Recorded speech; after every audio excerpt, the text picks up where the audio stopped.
우리는 지난 시간까지 하나님의 칭호라는 주제로 말씀을 나누었습니다.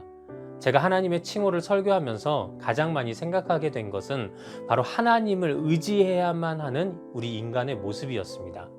그동안 설교했던 하나님의 이름 하나하나가 마치 하나님께서 나를 의지해야 너희가 살 수 있다라고 우리에게 말씀하시는 것만 같았습니다.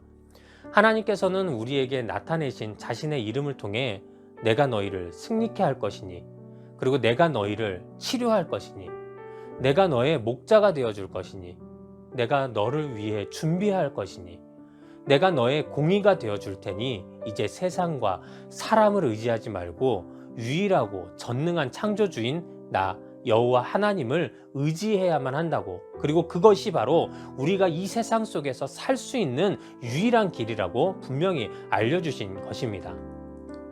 하지만 인간의 죄성은 우리에게 끊임없이 하나님이 아닌 세상에 눈을 돌리라 말합니다. 사람의 말에 귀를 기울이고 세상의 통계와 경험을 믿어야 하며 눈에 보이는 현실에 집중해야만 한다고 합니다.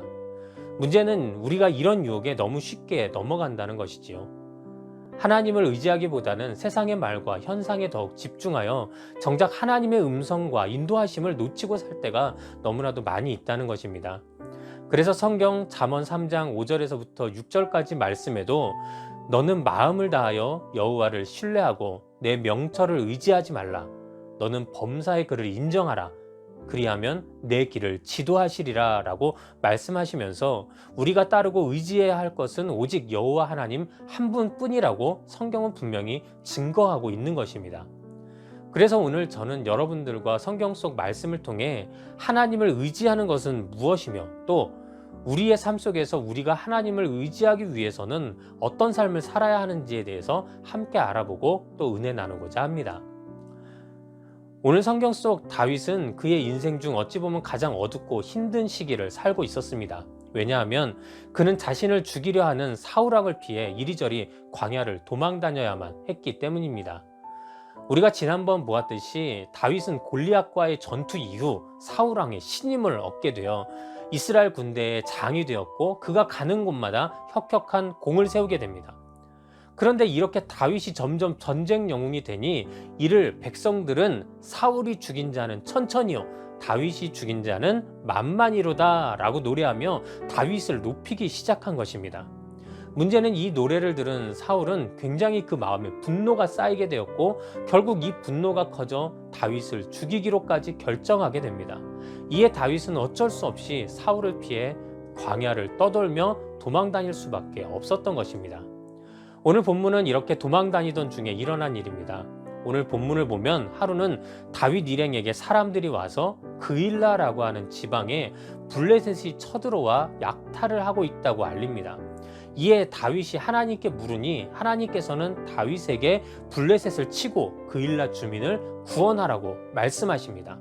그런데 다윗을 따르던 사람들이 이 명령에 화들짝 놀랍니다.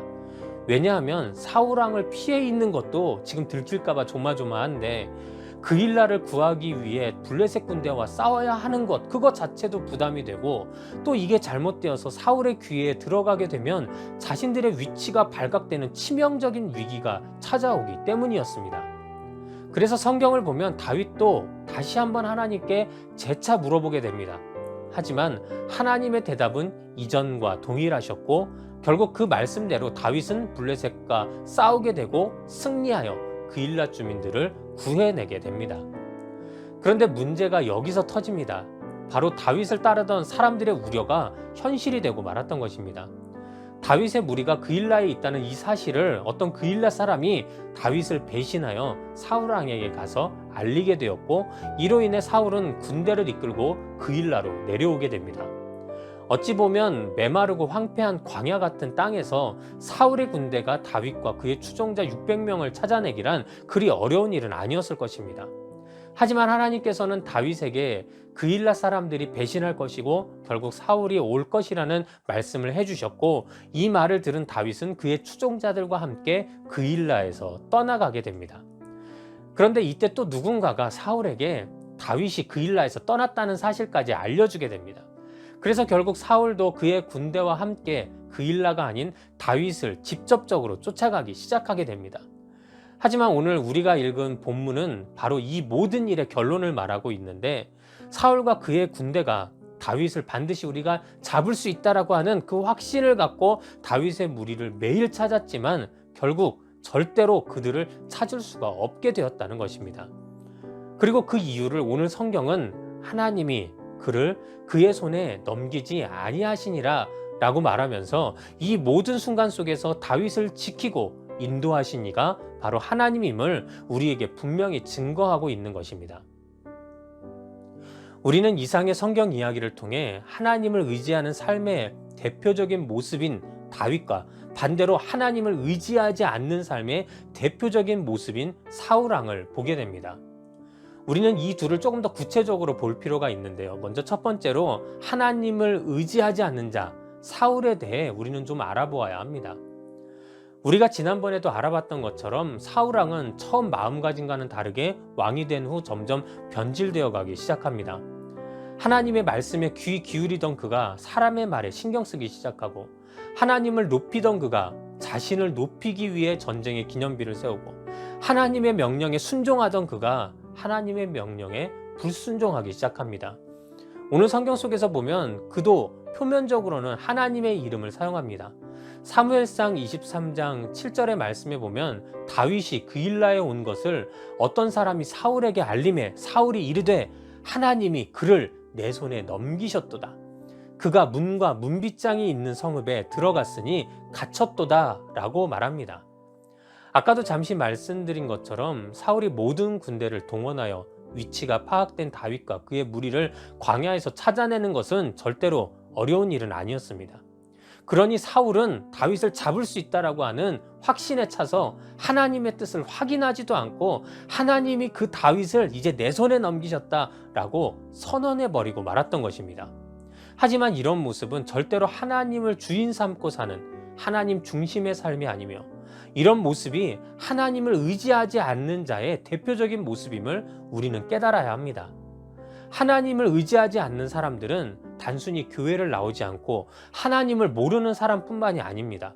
교회를 잘 나오고 심지어 오랫동안 신앙생활을 했지만 그럼에도 불구하고 오늘 사울과 같이 하나님의 뜻이 먼저가 아니라 자신의 뜻을 먼저 앞세우고 심지어 자신의 뜻이 마치 하나님의 뜻인 것 마냥 선포하는 것, 그것이 바로 하나님을 의지하지 않는 자의 모습임을 우리는 반드시 기억해야만 합니다. 예전 제가 청년 때 청년부 담당 전도사님이 하루는 청년 예배에서 오늘은 우리가 특별 기도를 해야 한다고 하시는 겁니다. 그래서 무슨 특별 기도인지 자세히 들어봤더니 그 주간에 1998년도 월드컵 아시아 예선, 그것도 한일전이 서울에서 있었던 것입니다. 당시 상황이 우리나라는 초반에 승수를 많이 따놔서 이미 월드컵에 진출해 있던 상황이었지만 반대로 일본은 우리나라와 경기에서 비기거나 지면 월드컵 진출이 좌절되는 급박한 상황이었습니다.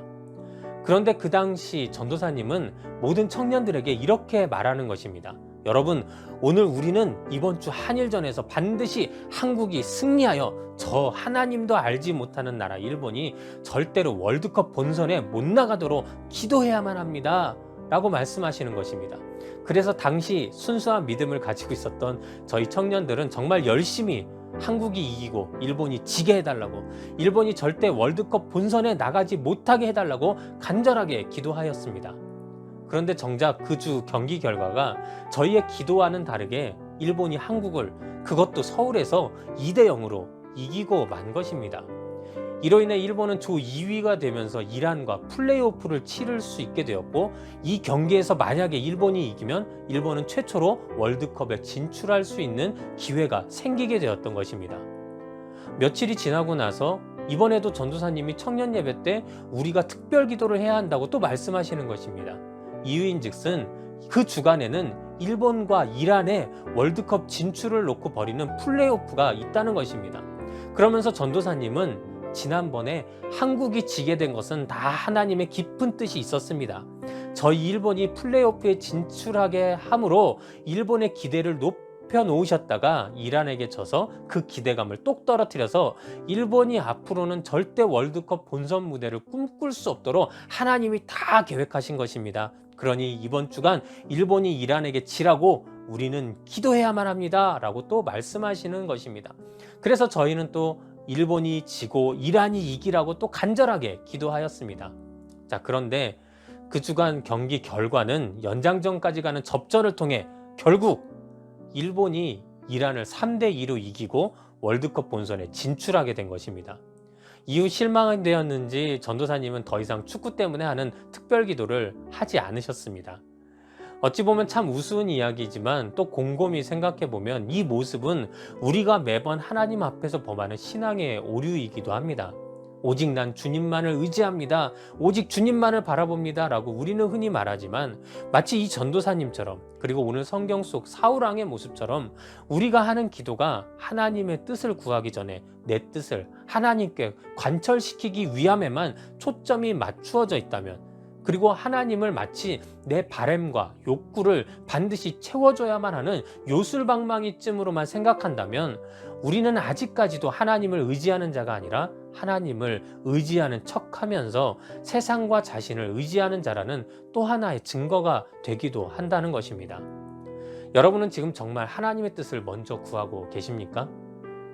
아니면 자신의 뜻과 바람이 마치 하나님의 뜻이라 착각하며 그렇게 잘못된 신앙을 혹시 하고 계시지는 않으십니까? 우리 모두는 이 점을 곰곰이 생각하며 자신의 신앙을 이 시간 한번 되돌아봐야 할 것입니다. 그럼 이제 우리는 두 번째로 하나님을 의지하는 자 다윗의 모습을 살펴보아야 합니다. 아까도 말씀드린 것처럼 오늘 성경 속 다윗의 모습은 그리 좋아 보이지 않았습니다. 자신의 나라의 왕은 자신을 죽이려고 혈안이 되어 있었고 그 결과 전쟁 영웅인 다윗 자신은 그저 광야에서 도망만 다녀야 하는 처지가 되고 말았던 것입니다. 하지만 하나님께서는 이 광야를 통해 다윗이 진정한 이스라엘의 왕이 될 수 있도록 준비시켜 주십니다. 실제 오늘 성경 속에서 보면 다윗은 더 이상 혼자가 아니었으며 약 600명의 사람들이 그를 따라 함께하고 있었음을 우리는 성경을 통해 알게 됩니다. 게다가 당시 다윗과 함께한 사람들 중에 갓 선지자와 아비아달 제사장이 포함되게 되었는데, 이는 당시 나라를 이끄는데 가장 핵심이 되는 하나님께 기름 부음 받은 3명의 인물인 왕과 선지자 그리고 제사장이 모두 다윗 진영에 구성되게 되면서 이제는 실질적인 정부 구성의 조건을 모두 갖추게 되었던 것입니다. 그런데 신기한 것이 다윗은 이들을 이끌고 사울왕에게 대적하려 하지 않고 계속 도망만 다니는 것입니다. 그 이유가 무엇일까요? 성경을 보면 나중에 다윗은 사울왕을 죽일 수 있는 절호의 기회가 옵니다. 그때 주변에 있는 사람들이 빨리 사울왕을 죽이라고 다윗을 재촉합니다. 하지만 다윗은 사울왕을 죽이지 않고 나중에 오히려 사울왕에게 사무엘상 24장 10절에 보면 오늘 여호와께서 굴에서 왕을 내 손에 넘기신 것을 왕이 아셨을 것이니이다. 어떤 사람이 나를 권하여 왕을 죽이라 하였으나 내가 왕을 아껴 말하기를 나는 내 손을 들어 내 주를 해하지 아니하리니 그는 여호와의 기름 부음을 받은 자이기 때문이라 라고 말했던 것입니다. 그렇습니다. 결국 이 다윗의 말에서 우리가 알게 되는 것은 그는 하나님의 기름 부음 받은 사람을 나의 생각에 따라 내 스스로가 벌할 수 없다고 말하며 때문에 그와 대적하려 하지 않고 오히려 하나님의 일하실 것을 기대하며 기다렸던 것입니다. 우리는 바로 다윗의 이런 모습을 통해 세상이나 자신의 욕망이 아닌 오직 하나님만을 의지하고자 했던 다윗의 모습을 발견하게 됩니다. 오늘 본문 속에서도 보면 다윗을 따르던 모든 이들이 다윗이 그일라 주민들을 구하기 위해 블레셋과 전투를 벌이는 것이 자신들을 위기로 빠뜨릴 것이라 말합니다. 그리고 실제 그들의 말은 현실이 되기도 합니다. 하지만 이 모든 일들 속에서 다윗의 삶과 결정의 중심은 사람의 말이 아닌 오직 하나님의 말씀과 명령에 있었으며 바로 그 말씀에 순종하여 나아감으로 그가 얼마나 하나님을 의지하는 삶을 살고 있는지를 오늘 우리에게 알게 하는 것입니다. 예전 교구에 지금은 장로님이 되신 김지사님이라는 분이 계셨습니다. 이분은 하나님의 은혜로 사업이 번창하여 남부럽지 않게 잘 살고 계셨는데 어느 날 뜻하지 않던 사업의 암초를 만나 사업이 부도가 날 처지에 놓이게 되었습니다. 그래서 이분은 이리저리 부도를 피할 길을 찾던 중에 한 가지 길을 찾게 되었는데, 그것은 본인에게 올 피해를 다른 업체들에게 전가시켜 버려서 그 업체들은 피해를 입게 되지만 자신은 사업체를 지킬 수 있는 길이 있음을 알게 되었던 것입니다. 불법적인 일은 아니었지만 그로 인해 다른 업체들이 피해를 당해야만 한다는 생각에 김 지사님은 고민하게 됩니다. 그런데 이런 고민을 아내였던 권사님에게 털어놓으셨는데, 권사님은 너무나도 시원하게 한마디로 이 모든 상황을 정리해 주십니다. 그 말은 당신 하나님 앞에서 정직해야 해. 그 말은 김 지사님에게는 마치 하나님의 말씀처럼 들렸답니다. 그리고 결국 그래, 내가 하나님의 사람인데 그렇게 행동해서는 안 되지 라고 결단을 내리고는 그 모든 피해를 끌어안게 되었고, 결국 그분의 사업은 최종 부도 판정을 받게 되었습니다. 하지만 세상 방법이 아닌 하나님의 말씀에 의지하고자 했던 김 지사님의 믿음이 하나님을 기쁘게 하였던 것 같습니다. 그래서 그 후 하나님께서 김 지사님의 사업을 다시 일으켜 세워주시는데 단 몇 년 만에 이전의 사업 규모로 회복하게 하셨고, 덤으로 주변 업체들에게 저 사장님은 믿을 수 있는 사람이다 라는 평가까지 받게 되며, 지금은 사업적으로도 또 신앙적으로도 매우 훌륭한 자리에서 하나님께 헌신하시는 분이 되셨습니다. 그렇습니다. 우리의 삶 속에도 오늘 다윗과 같이, 또 이 예화 속의 김 장로님과 같이 삶의 위기에 놓일 때가 있습니다. 그럴 때 우리는 너무 쉽게 사람을 바라보고 세상을 바라보며 하나님께는 그들로 하여금 나를 돕게 해달라고 그렇게 기도할 때가 많습니다. 하지만 하나님께서는 그들보다, 그리고 그 세상보다 더욱 큰 능력의 하나님이시기에 우리가 진정 하나님을 의지하는 자라면 그런 삶의 위기 속에서 더욱 하나님 앞으로 나아가는 자가 되기 위해 노력해야 하며, 더욱 하나님의 말씀에 순종하며 살기 위해 노력하는 자가 되기 위해 우리는 발버둥 쳐야만 하는 것입니다. 오늘 성경 속 다윗의 기도는 세상적으로 보면 굉장히 어리석은 것이었습니다. 세상적으로 보면 다윗의 기도는 하나님, 그 일나에 어려움이 왔습니다. 하지만 나는 사울 때문에 지금 여기 숨어 있을 테니까 하나님께서 제발 다른 사람들을 통해서 그들을 구원해 주시옵소서 라고 해야 아마 세상적으로는 맞는 기도일지 모릅니다. 하지만 오늘 다윗의 기도의 핵심은 하나님 이렇게 해주세요, 하나님 나는 이렇게 길을 정했으니 하나님 그 길을 도와주세요가 아니었습니다. 다윗의 기도는 하나님 어떻게 해야 하지요? 라는 것이었습니다. 이는 모든 문제를 제로 베이스에서 다시 하나님의 뜻과 길을 여쭌 기도였던 것입니다. 다윗이라고 왜 그일라 지방 사람들을 돕는 것이 위험한 일인지 몰랐겠습니까? 성경 속에서 보니까 그러니 다윗도 하나님께 같은 질문을 재차 2번이나 반복하여 드렸던 것입니다. 하지만 하나님의 확실한 뜻을 안 다윗은 주변 사람들의 만류에도 불구하고 그 뜻에 따라 자신의 삶을 순종시킴으로 자신이 얼마나 하나님을 의지하는 자인지 우리에게 확실하게 보여주고 있는 것입니다. 이는 우리도 마찬가지가 되어야 합니다. 오늘 다윗이 모든 문제 앞에서 가장 먼저 하나님의 뜻을 구하고 그 뜻대로 자신의 삶을 순종시킨 것처럼 우리 역시 문제 앞에서 내 생각과 내 뜻이 아닌 하나님의 뜻이 어디 있는지를 찾고 그 뜻대로 우리의 삶을 순종시키며 나아갈 때, 바로 그때 우리는 다윗과 같은 하나님을 진정으로 의지하는 자가 될 수 있음을 믿어야 합니다. 사랑하는 여러분, 이제 말씀을 마치겠습니다. 오늘 성경 속에서 모든 현상과 환경의 우위는 다윗이 아닌 사울에게 있었습니다. 그러나 모든 것이 자기 뜻대로 이루어지는 것만 같았던 사울보다 마지막에 승리한 자는 바로 하나님을 끝까지 의지함으로 순종했던 다윗이었음을 우리는 기억해야만 합니다. 오늘 성경 속 특징 중 하나가 하나님께서 사울의 말에는 어떤 대답도 하지 않으셨지만 다윗의 모든 말에는 그때마다 대답하시고 또 그를 인도하셨다는 것입니다. 이처럼 하나님께서는 하나님을 의지하며 따르는 자를 축복하시고 그를 지키시며 도와주기를 원하시는 하나님이십니다. 그래서 성경 시편 84편 12절에서도 만군의 여호와여 주께 의지하는 자는 복이 있나이다 라고 증거하고 있는 것입니다. 사람의 지혜가 만물의 주인인 하나님을 따라가지 못하며 사람의 능력이 천지를 창조하신 전능하신 하나님을 따라가지 못하듯 우리의 도움은 세상과 사람이 아닌 오직 하나님 한 분뿐임을 우리는 기억하는 것, 그리고 그 말씀에 순종하며 환경을 견디며 따라가는 것, 그것이 바로 진정한 하나님을 의지하는 자의 모습임을 기억하고 이번 한 주간도 그런 삶을 살기 위해 노력하는 모든 여러분들이 되시기를 주님의 이름으로 축원합니다. 기도하겠습니다. 하나님 감사합니다.